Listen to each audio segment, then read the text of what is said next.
the development you refer to is huge. I mean, really huge. And it isn't just Amazon, but Amazon is a huge part of it. And what they've accomplished in a fairly short period of time and continue to accomplish is remarkable. The number of satisfied customers they've developed. And we don't make any decision involving even the manufacturing of goods, the retailing, whatever it is, without thinking long and hard about what the world will look like in 5 or 10 or 20 years with that powerful trend, really hugely powerful trend that you just described. So we don't look at that as something where we're going to try and beat them at their own game. They're better than we are at that. And so Charlie and I are not going to out Bezos by a long shot. But we are going to think about that. It is a huge economic trend that 20 years ago was not on anybody's radar screen, and lately has been on everybody's radar screen, and many of them have not, and including us in a few areas, have not figured the way to either participate in it or to counter it. The Geico is a good example of a company that, in an industry that had to adjust to change, and some people made the change better than others. We were slow on the internet. The phone had worked so well for us, and this traditional advertising, and the phone had worked so well that there's always a resistance to think about new possibilities. When we saw what was happening on the internet, we jumped in with both feet, and with mobile and whatever. But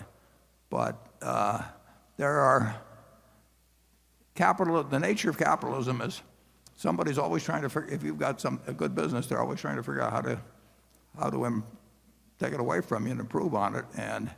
And the effect, I would say just of Amazon, but others that are playing the same game, the effect on industry, the full effect is far from having been seen. I mean, it is a big force, and it already has disrupted plenty of people, and it will disrupt more. But I think Amazon's got a real advantage too, in this intense focus on having hundreds of millions of generally very happy customers getting very quick delivery of something that they want to get promptly, and they want to shop the way they shop. And if I owned a bunch of shopping malls or something like that, I would be thinking plenty hard about what they might look like 10 or 20 years from now. But anybody that doesn't think that online isn't changing retail in a big way, and that anybody who thinks they're totally insulated from it is correct. I mean, the world is changing big time. I have no illusions that 10 years from now is going to look anything like today. If you think about it, if you go back 100 years to the great department stores, what did they offer? They offered incredible selection. If you had a big department store in Omaha, you had 1,000 bridal dresses, and if you lived in a small town around, the local guy had 2 or something of the sort. So the department store was the big, exciting experience of variety and decent prices and convenient transportation, because people took the streetcars to get there. And then along came the shopping center, and they took what was vertical before and they made it horizontal, and they changed it into multiple ownerships, but they still kept incredible variety and assortments and convenience of going to one place, and accessible transportation, because now the car was the method. And now you go to, and then we went through the discount stores and all of that. But now you've got the internet, and you've got the ultimate in terms of assortments, and you've got people that are coming in at low prices, and the transportation is taken care of entirely. So the evolution that has taken place.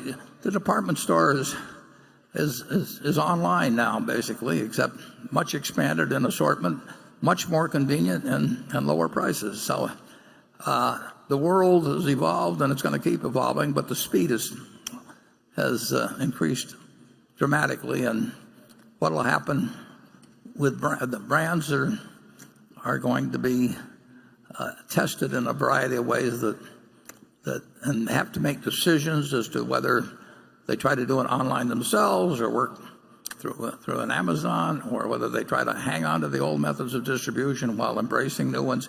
There's a lot of questions in retail and in branding that are very interesting to watch, and you'll get some surprises in the next 10 years, I can promise you that. Charlie? It would certainly be unpleasant if we were in the department store business. Just think of what we avoided, Warren. Yeah, we got very lucky, actually, because we were in the department store business, and our business was so lousy that we recognized it.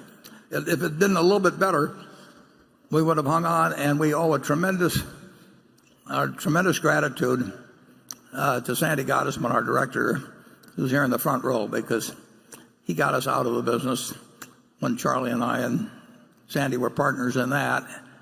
And something that we paid $6 a share for, I think it's worth about $100,000 a share now, because we got out of the business. And if it had been a somewhat better business, it might be worth $10 or $12 a share now.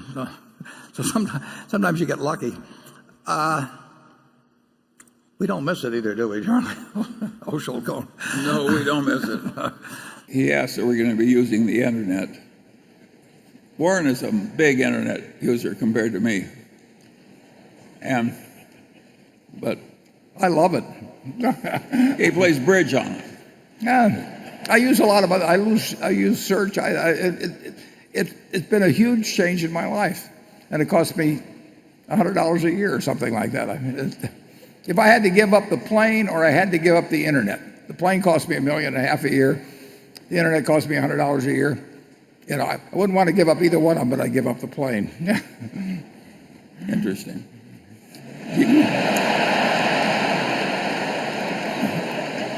But Charlie's given up both.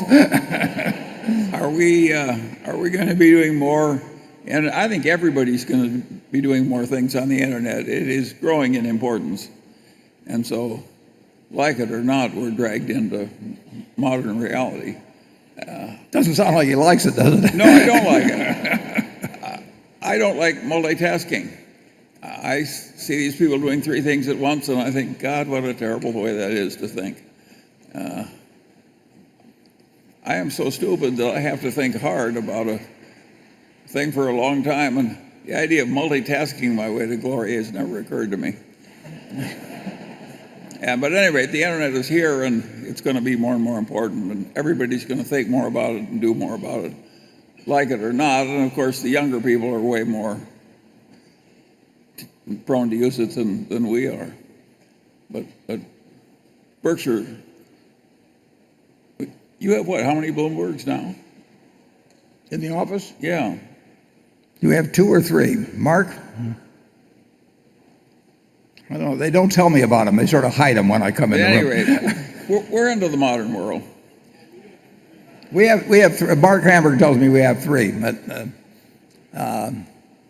we'll reevaluate that situation when I get back to the office. What's that? Oh, we're not paying for one. Well, I like that. Let's see if we can not pay for 2. No, the internet, and it's changed many of our businesses. I mean, it's changed Geico's business very, very dramatically, and it affects them all to one degree or another. So it's amazing to me. I mean, people get pessimistic about America. And just think in the last 20 or 25 years, or just 20 years on the internet, how dramatically it's changed your life. It's not over yet. There's all kinds of things that are going to happen to make life better. And Charlie may not think the internet makes life better, but when I compare trying to round up 3 other guys on a snowy day to come over to my house to play bridge versus snapping the thing on and having having my partner in San Francisco there and two other friends and so on in 10 or 20 seconds, I think the world has improved. Well, if I had your partner, I think it would improve too. Okay.